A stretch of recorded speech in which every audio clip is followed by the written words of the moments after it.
We're so excited to have you here for a very special event with Marilyn Harper that has just been brought to us by Spirit.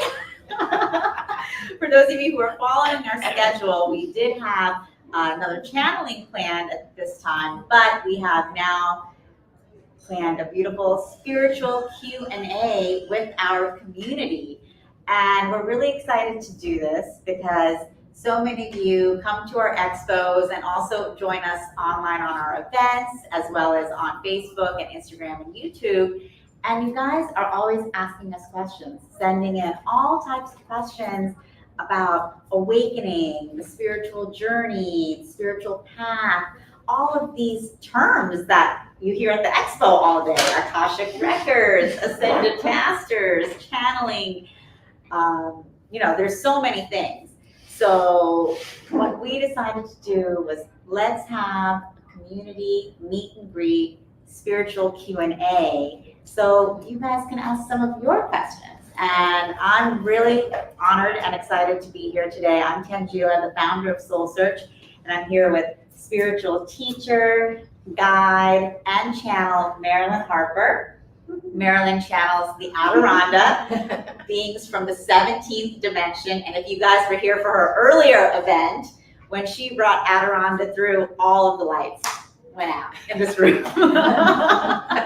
So the energy was super palpable.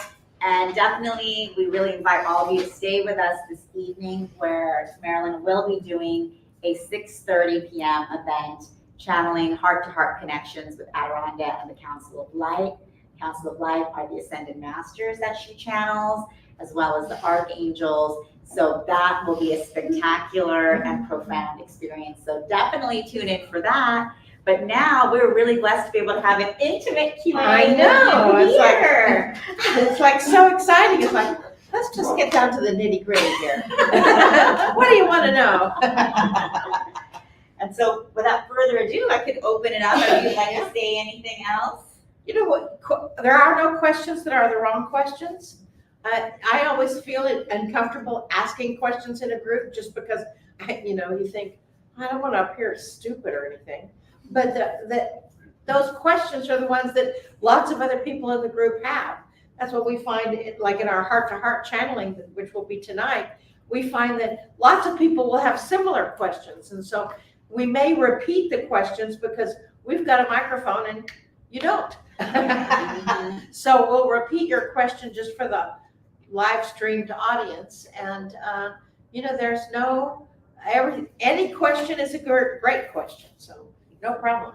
Exactly. And Marilyn channels and teaches for thousands and thousands of people worldwide. So, really, we're amazed to be able to have her here in this intimate setting with us to really be able to dive into some of the questions with all of you. So definitely we'd love to hear from you if you want to introduce yourself, a little bit about what brought you here, and what are some things coming up for you? Yes. So I have a job opportunity. I'm a psychotherapist, and it's with an online platform called Reach Link Therapy. And my question is basically, would I be a good fit for them, or would they be a good fit for me? Would they meet my needs? That would be a great question for Adirondack.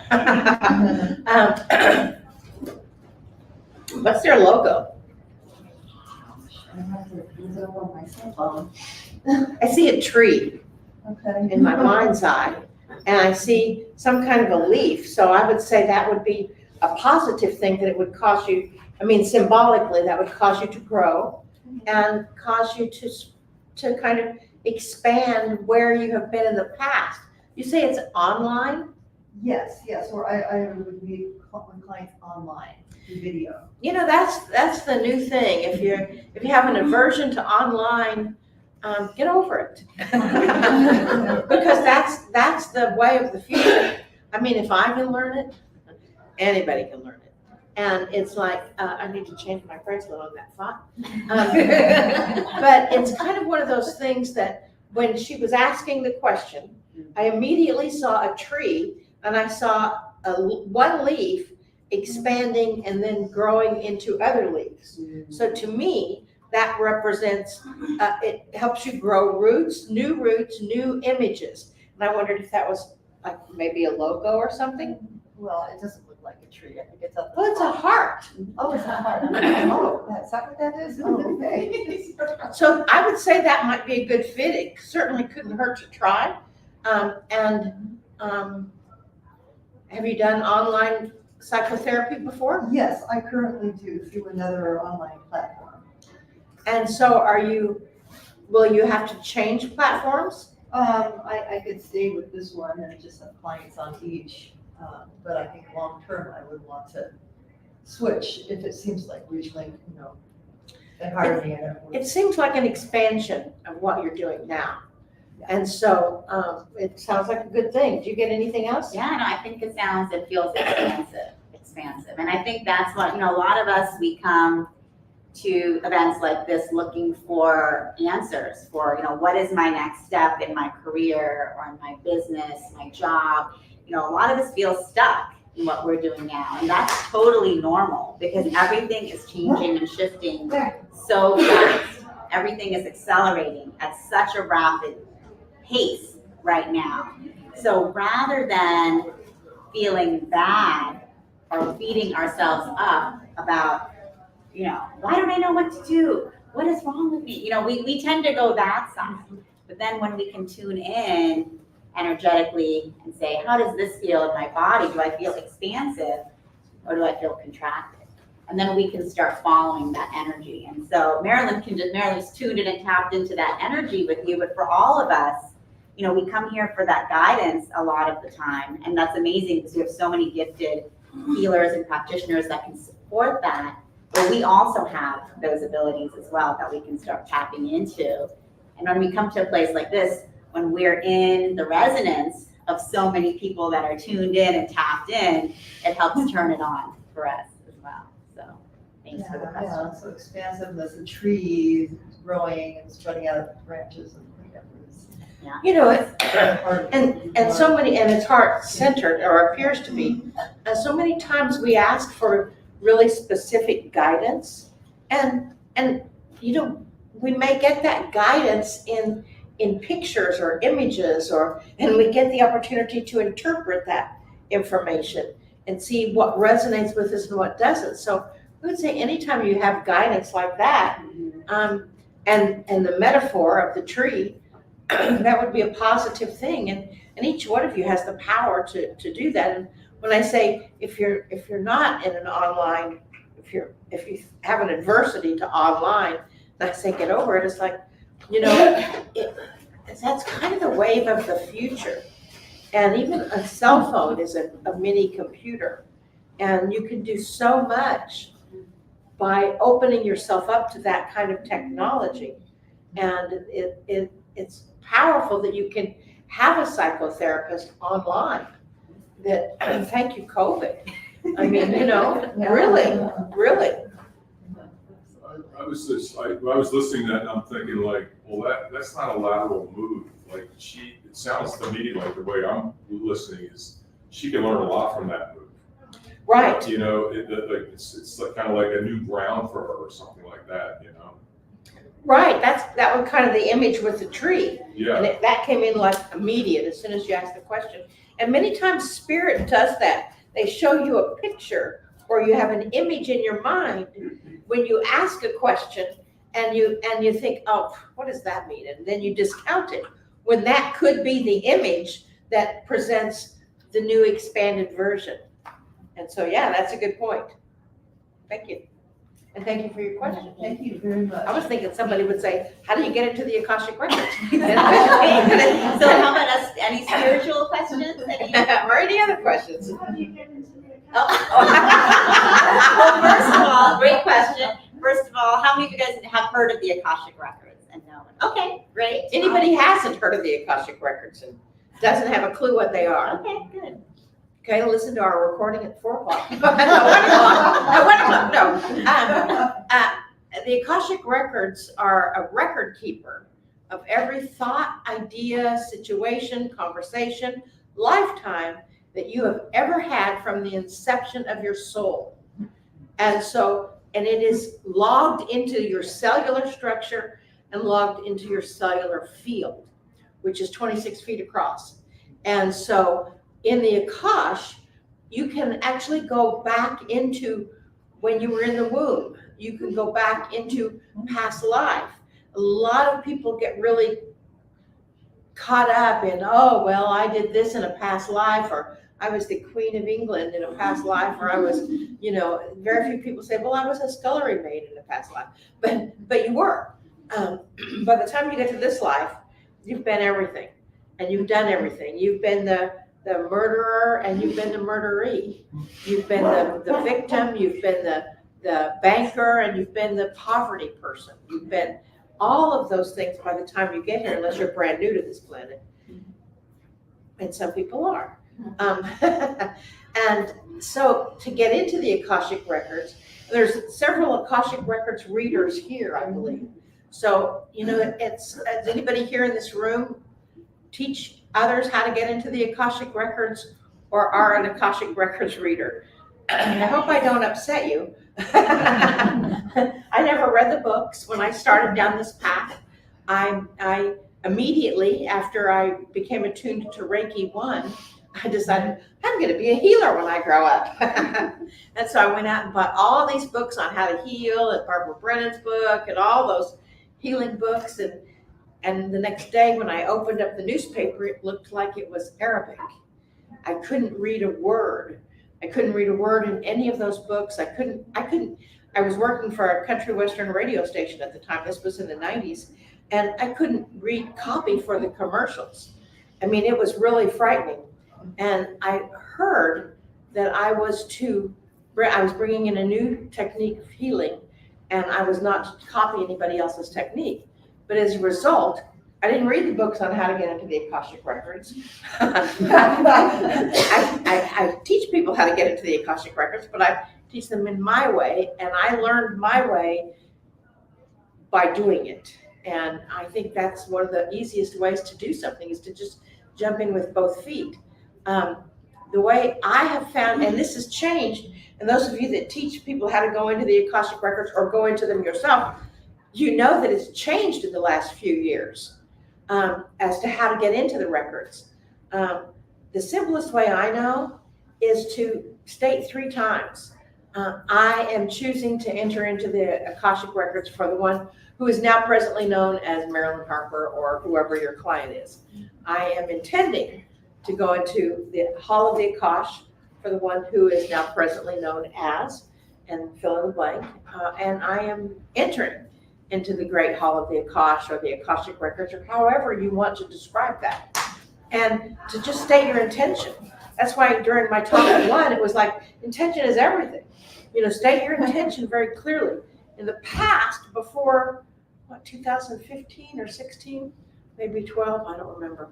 You had to go down a path and go into the hall, and you had this vision of what the hall looked like. And now it's like, boom, boom, boom, you're in. Then it's like, if you're asking about a particular pattern or habit, some people have a habit of having a relationship with someone that's not available, or they have a habit of getting fired from every job, or not liking their colleagues at their job, or they have a habit of, whatever. So you can go into the Akash, see where that habit was formed, and by the very formation of it, you can release and integrate it, because your logical brain can know, oh, well, the reason I did this is because, when I was 2, this is what happened to my family. And even though, like, I had a wonderful family, and I was still imprinted by things, so this happened, so therefore I don't have to repeat that again. And I've had some people that have had, have done something really horrible, and they feel like they have to punish themselves in this life, and there is no such thing as karma any longer. It's done.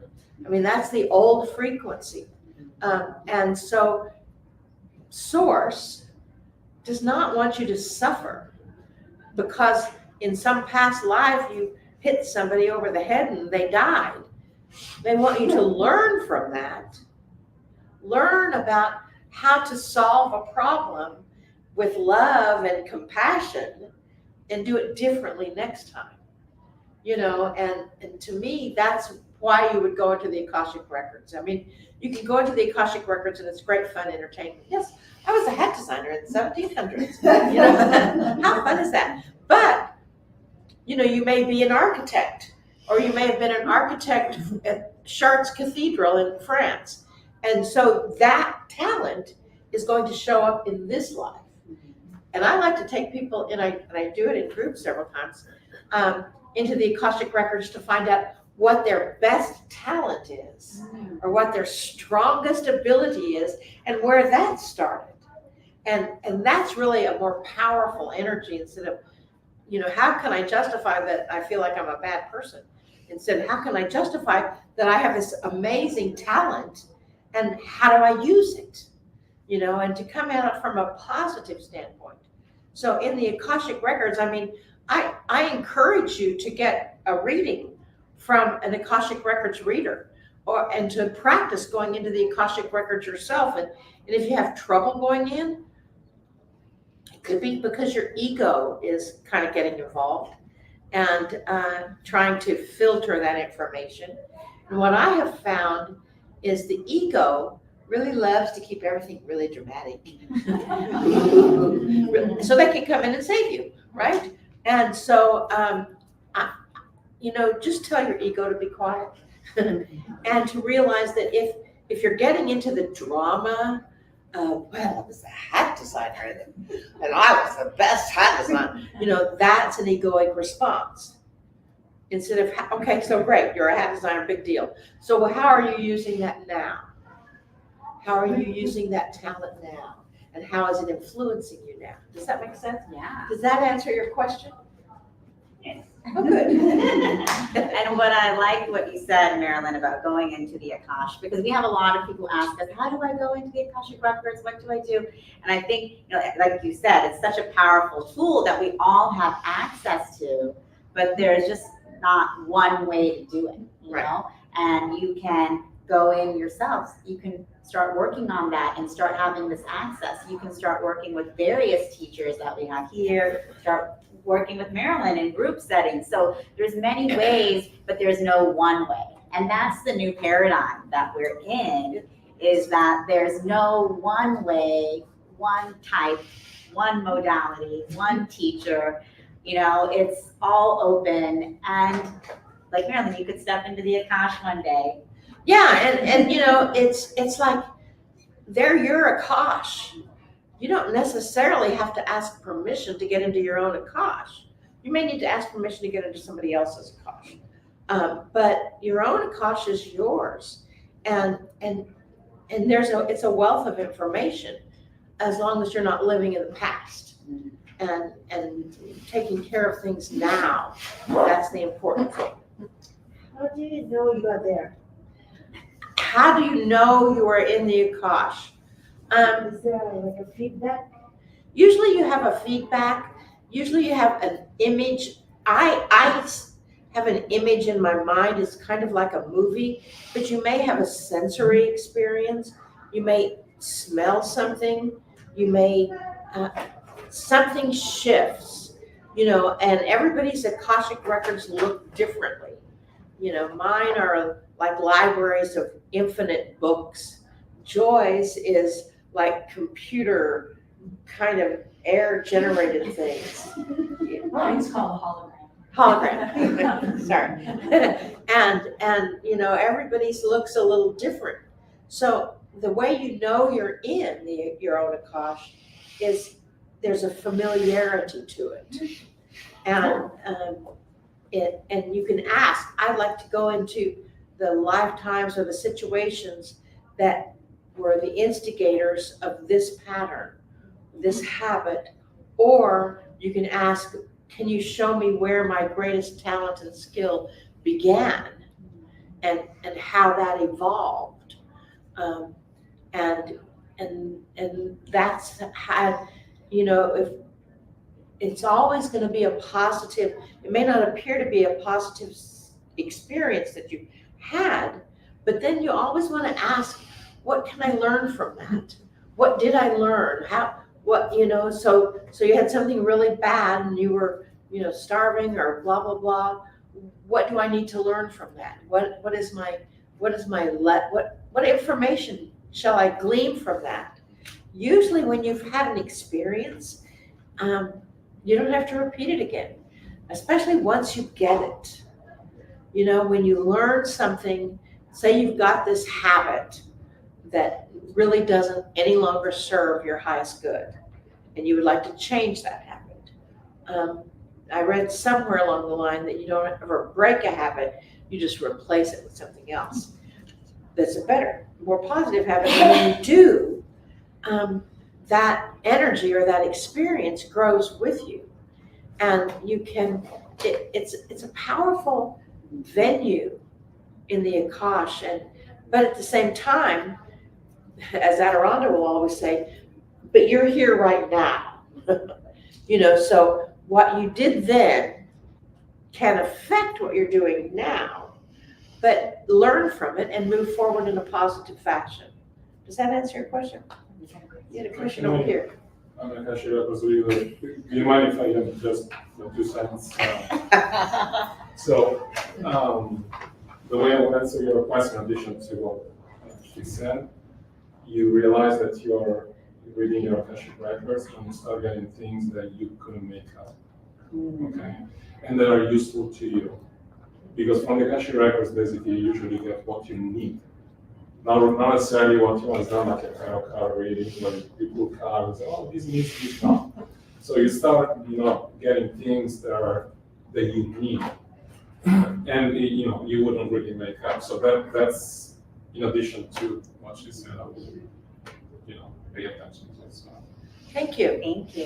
Sure. Yeah, and just Sorry, for fine. our live stream audience, he said that you may start getting information you'll start getting information that you need, but you may not have expected, and that'll start resonating with you as, oh, this is something that's coming in. Right, and I want to suggest that if you see something, change your and you don't understand it, change your perspective and look at it from a different angle if you're seeing an image.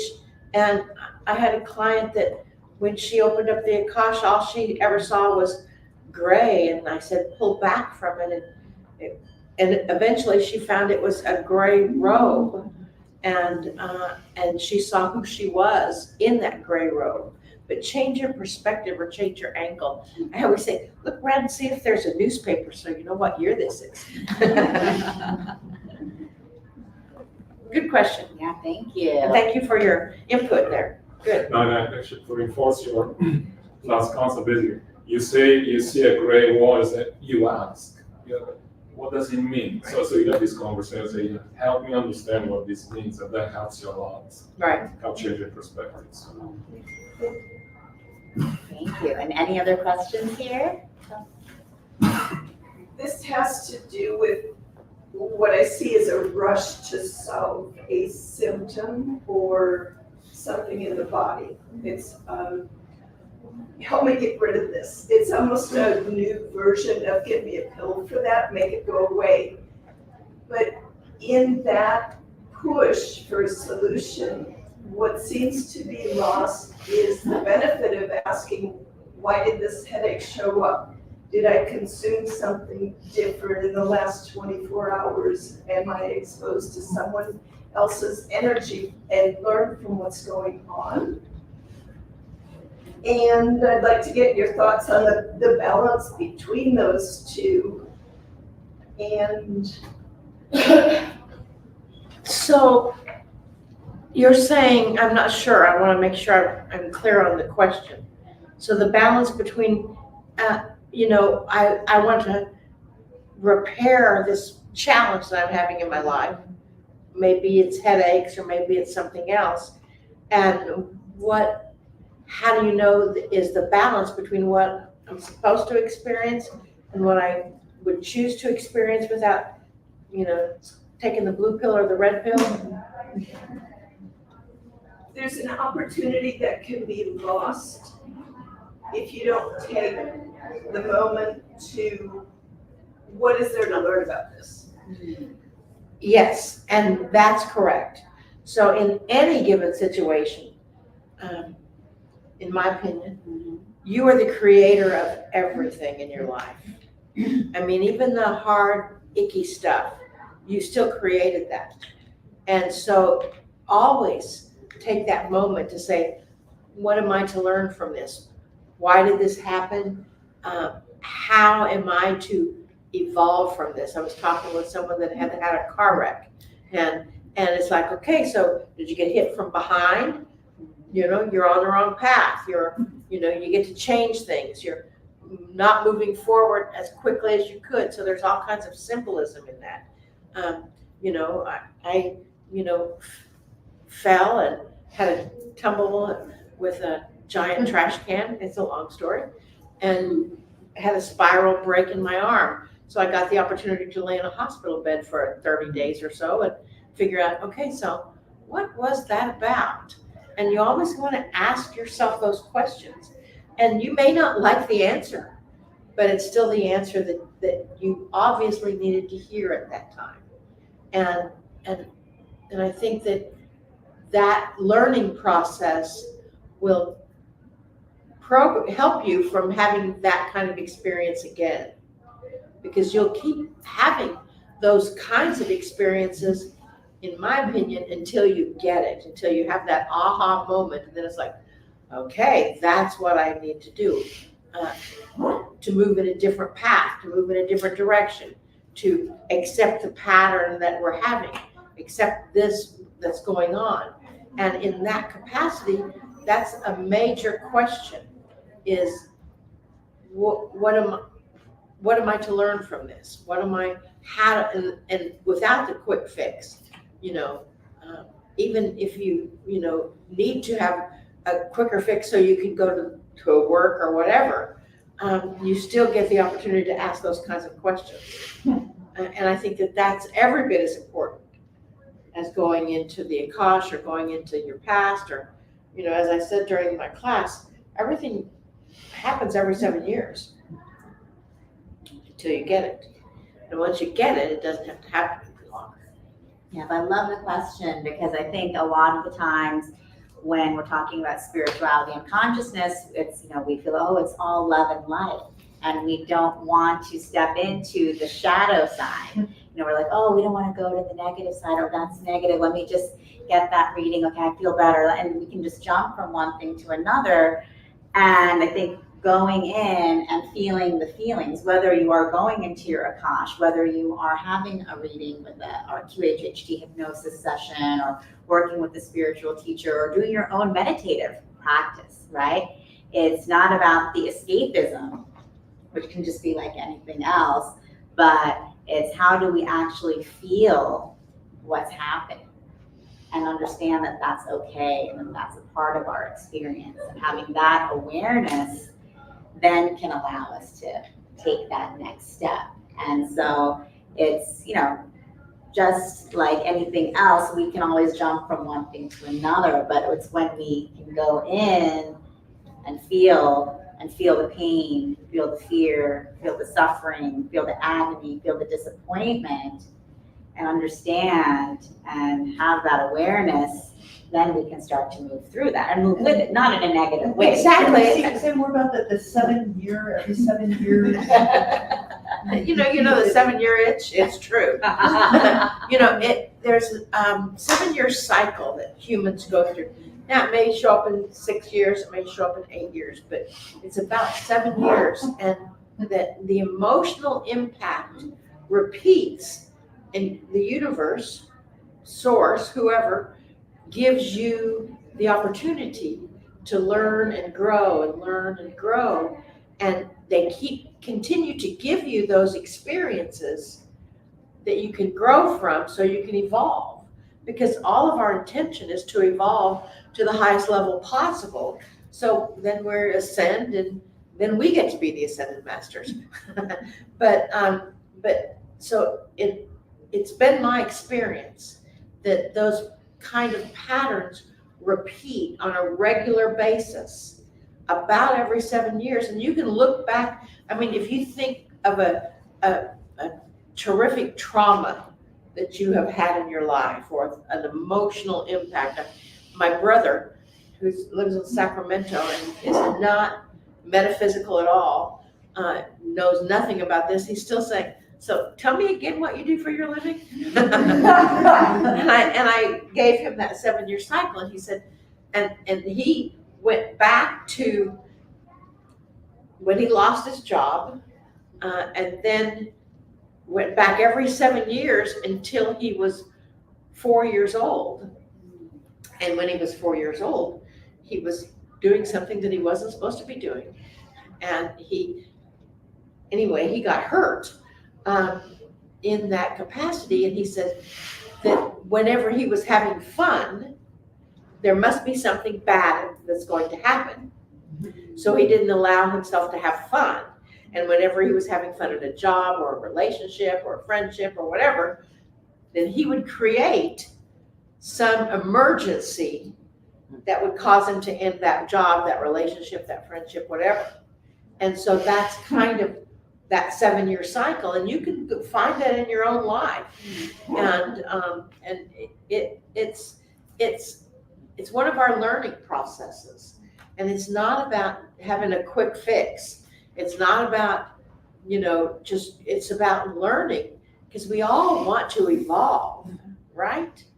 We all want that. I mean, on David Hawkins' scale, you've got shame at the bottom and enlightenment at the top. And that's where we want. That's where we want to be, is that. I love the name Enlightenment Expo. How much better could it get? And so, and does that answer your question? Did you forget the question? I forgot the question. Don't forget the question. 7-year cycle, that's right. Exactly. Well, I love that, and I'm definitely going to go and take a look at my 7-year cycles. I'm sure that will be telling. And exactly, we call these Enlightenment Expos. Why? Because we're all on a journey to enlightenment together, and it's not something that's only reserved for monks in a cave or super spiritual people that are fasting all the time. And that doesn't mean that's not a path and that's not a way, but it's a journey for all of us, and we're all doing this together. And again, this is the leading edge. This is the new paradigm of where we're in together. And yes. So are we moving into 5D? I believe so. I believe we're there. Yeah.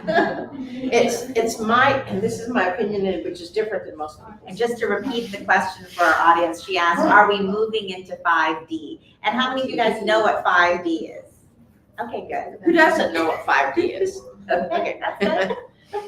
So in 1999, when Adirondack first came in, I was given 3 seats on an airplane on my way to Davis, California.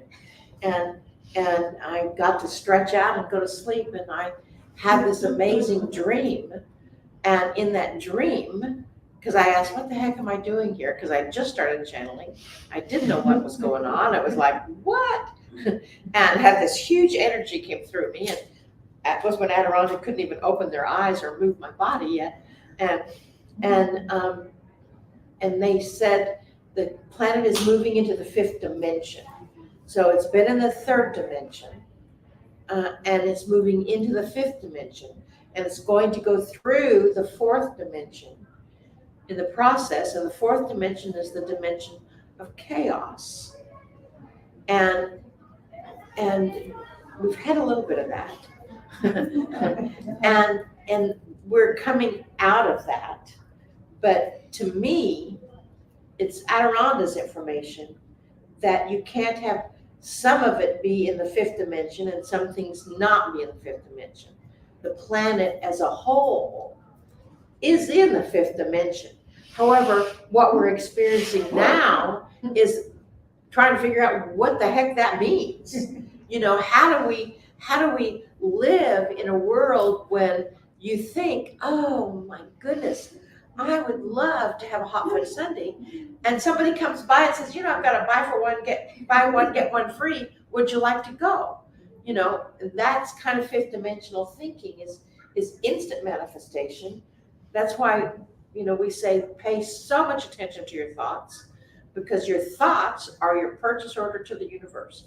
And they are so powerful. You know, I know before I broke my arm, I was thinking, I sure don't like the way we're doing this stuff. I don't get it at all. I'm not reading off a teleprompter. I can't do that. I will wing it and go all through this and says, okay. Finally, I was like, okay, I will just, you know, whatever.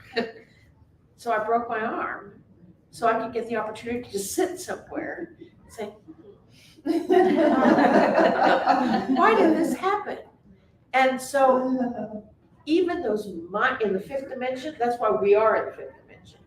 Even those minor thoughts, those minor feelings are still purchase orders. Now, why it doesn't work with winning the lottery, I don't know. But it's still one of those things. And there's a lot of teachers that I will try to argue with me. And I say, you know, you can believe whatever you want. It doesn't make sense for part of the people to be living in the fifth dimension, the 5D, and part of the people not to be. But the ones that appear to be struggling are the ones that are having trouble with all of that energy, because it's an influx, huge energy, and a huge energy transformation for fifth dimension, which is why Adirondack came here, is to help with the shift of the planet. You're blessed. So does that, I mean, you may have a completely different idea. I mean, no, I agree with what you're saying. And in terms of the fifth dimension, like you might have heard the term new earth, you know, we're creating this new earth together, this new reality. Because when we look around us, we see, you know, poverty, war, chaos, you know, destruction, racism, sexism, you know, and we look around, we're like, why does all of this stuff still exist today? Aren't we beyond this?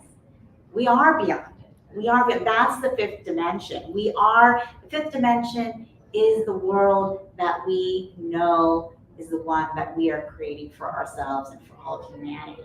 But what is happening is, because we do manifest what we create, what we think about, you know, we're still trying to work ourselves out of that third dimensional programming, that I'm not enough, right? That I have to get more than the other person. There's not enough to go around. We're all in competition. The environment doesn't matter. They're separate from me because they look a different way. They have a different religion. They think a different way. So, you know, we have all of these programs that we have all just been living in for eons, you know, but we know we're ready to let go of all of that. And so that's what we're doing together, is we are in the fifth dimension, but it's like tuning our radio frequency to be like, okay, yeah. I'm out of that old program. I'm out of that old program. This is my new, and it takes practice. It takes work. It takes going into your Akash or getting a healing, doing somatic, you know, breath work, so many things, because the programs are there. And you know, it's a bit like when you take the experience of when you learned to walk. You know, you were here, this little lump that would make sounds and have things come out of both ends, and then all of a sudden, within a year or two, you were walking and transporting and communicating. Well, you know, it may take the earth beings longer to accommodate that, but look at everything that's changed since 2012. I mean, before 2012, there was like, I don't know, Adirondack said there was like 17 or 18% of the population of the world, the planet, that were light workers. And now they may not necessarily call themselves light workers, but they were doing work of the light.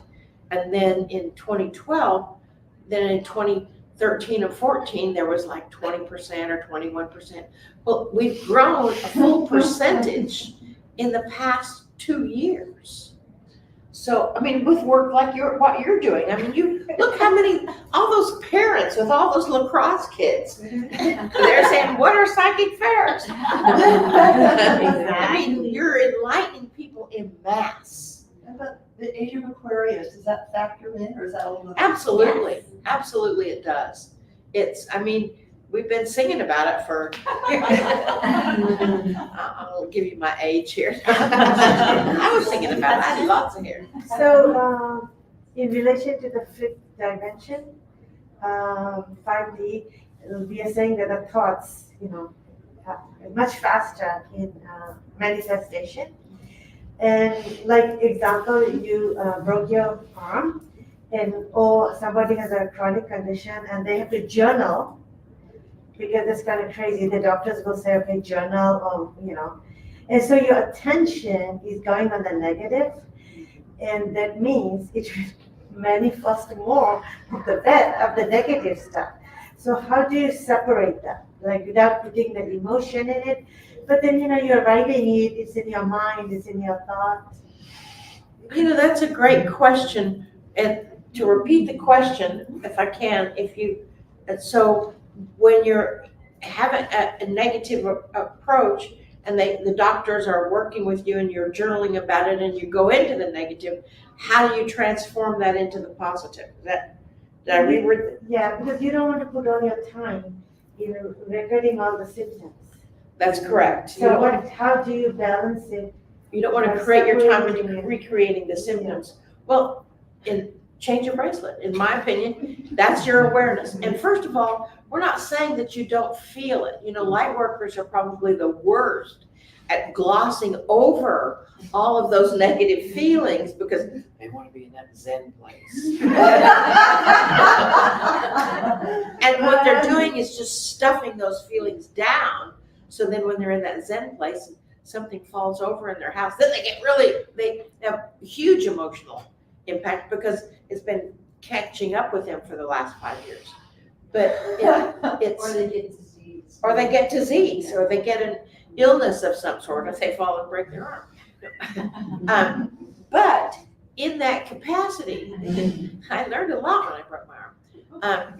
In that capacity, I think that not to deny yourself feeling, feeling your pain, feeling that I feel victimized. I feel this is the way I'm feeling. And exploring it on paper is good because the heart speaks to the mind, which comes out the hand. And as long as you allow yourself to really express your feelings, then it's kind of like, I think you have to give yourself a little bit of a time limit, and say, okay, so this is the way I felt. This is what I learned from it. This is what I'd like to do instead of. So help me create that in my world. And then kind of reframe it in that capacity. Does that help? Yeah, no, exactly. I think that's right because, it's not like we're saying don't, ignore what's going on in your life. It's hard to do that because it is our life and it is the 3D manifestation of where we are.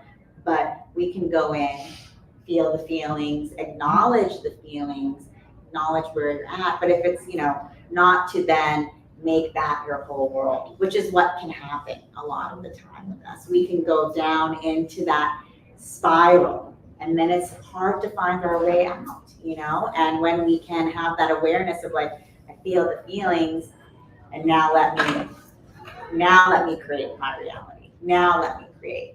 Don't you think that's like the perfect entry point for forgiveness? Like when you finally get to that point, that's when you just forgive. Exactly. Yes. And if you're having trouble forgiving, because forgiveness is really a challenge to some. If you're having trouble, and you have to forgive everyone of everything, most importantly yourself. I mean, the statement, Adirondack came up with a statement many years ago, I am willing to forgive. And that statement, I am willing, sort of wills it into place. And then how you know that you're done is you can pray for their happiness and pray for your own happiness. And if you can feel that emotion, that feeling of really choosing for all people involved to be happy and really honestly, then you know that you have accomplished forgiveness. But I think forgiveness is the key. Yeah, exactly, very much so. And I'll get to your question one second, and I think that is the key. Forgiveness and finding that love is the key to the fifth dimension. Because when we are truly in forgiveness and in love of all, then could we ever stand to see another homeless person on the street? Could we ever stand to see someone be killed on TV? We could never stand it because our love is so deep and so great for all. And so that's, but how we come into that is through self-forgiveness, self-love, and then forgiveness for all, love for all. And that's what Adirondack brings through so powerfully for all of us, to be able to feel that emotion in a way that we've forgotten. So. I appreciate how prayer has come into this conversation. You mentioned earlier that you have a Christian background, and those of us who still practice our religious faith, we have that struggle, with what is traditional thinking to what is more progressive, more enlightenment, more ascension. And we still live in environments in our communities and our cultures that don't understand our shift. How did you navigate that? Kicking and screaming, no. No, actually, to me, when I finally got it, because I was, and you saw the video, I was deacon in the Christian church. I was very invested I was in charge of the children's youth group. I'm a minister too. So yeah, exactly. And to me, when I woke up, God just got bigger. Adirondack always says, there's no more us and them. You have to find a way to communicate who you are without judgment of who they are. And well, I feel their judgment. Yeah, exactly. Yeah, I can't really Exactly. say I'm going to an Enlightenment fair because they're like, you're skipping church, we have church. But I'm going to be with church. This Exactly. to me is community, and spiritual leaders have also taught me, and nuns, that you don't necessarily have to be in the structure of a building for prayer. Your communication, your service, your altruism, whatever you want to call it, that's prayer too, as long as your association is with what your higher power, your universe, your whatever you look up to in that sense. Real quickly, because I know we're running out of time, this is what I did. And I asked my guidance, God, Jesus, all the big guys. I asked for a translator to be put into my brain that whenever, I know that sounds, but I'm a kind of a visual person. Yeah, and that whenever somebody asked me what I'm doing, that I would have the words to explain what I do in a way that they can understand it. And I know it's possible. My brother and sister-in-law became Jehovah's Witnesses, which is very fundamental and very rudimented in their traditions. And we've actually had civil, wonderful conversations of me being enlightened by them and them being enlightened by me. But I spoke it, I communicated it in their language. And in other words, it's, wouldn't you love to go to a conference that would bring you closer? You're feeling close. I mean, it's all, in my opinion, it's all God, it's all source, it's all universe. It's just the different connotation that you give to each word that makes the division. And I think we as humans get the opportunity to learn how to remove those divisions. And we're seeing a perfect example in Israel. I mean, it's like, they're showing the world how unfair it is to destroy your brother. And that's who they are. And I think that in that energy, in that religious differences, I mean, we live in this country and we came here for freedom of religion. And what we're doing may feel like a religion, but that, just the term puts boundaries in it. And I know you can explain where you've been and what you're doing and how you're living your expanded life with God, with your beliefs. I mean, I go to church and I go to a unity, so that's kind of a new thought energy, but I also go with my Baptist relatives and go, it's kind of, when somebody asks me now what I do for my living, I don't ever use the C word, channel. Even though the Bible was channeled, even though the Kabbalah was channeled, they don't make that jump. And so I tell the people, I teach people how to be happy. And that's what I do. I teach people how to be happy. I help people, and if they ask another question, I help people find that path to happiness, be it through their religion, but religion is really a community, just like this. Yeah. And so I found the less I tried to justify and just live my truth, the more accepting my relatives were to accept what I do and how I am, because they want me to be happy. And when I found the ones that had the most trouble, it's because they were unhappy with where they were and they didn't know how to get that kind of happiness that I was experiencing, and they didn't know what to do about it. So, you just love them where they are. I appreciate that, yeah, it definitely, choosing words carefully to express all I want for them is to be happy, and, whatever makes them happy makes me happy too. So I just like to just leave it level. And thank you for that question, because I think it's a question that comes up for all of us, coming to, like you said, coming to an Enlightenment Expo should be something everyone wants to do.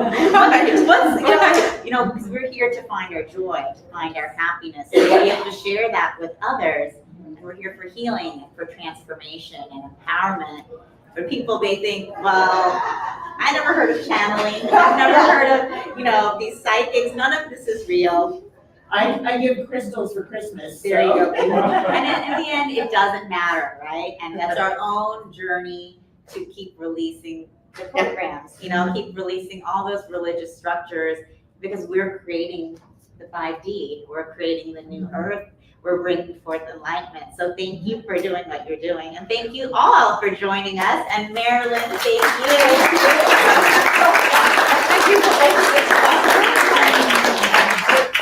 Thank you all for your questions and for the community and for co-creating all of this with us, because we don't do it alone, we do it together.